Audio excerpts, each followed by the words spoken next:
প্রিয়তমা আমার, তোমার শেষ চিঠিতে তুমি লিখেছ, মাথা আমার ব্যথায় টনটন করছে, দিশেহারা আমার হৃদয়।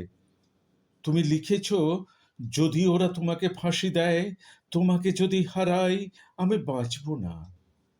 তুমি বেঁচে থাকবে প্রিয়তমা বধূ আমার, আমার স্মৃতি কালো ধোঁয়ার মতো হাওয়ায় মিলিয়ে যাবে।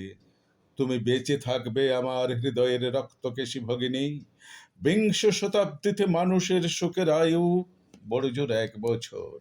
মৃত্যু দড়ির এক প্রান্তে দোদুল্যমান সব দেহ, আমার কাম্য নয় সেই মৃত্যু। কিন্তু প্রিয়তমা আমার, তুমি জেনো, জল্লাদের লোমসাত যদি আমার গলায় ফাঁসির দড়ি পরায়, নাজিমের নীল চোখে ওরা বৃথাই খুঁজে ফিরবে ভয়।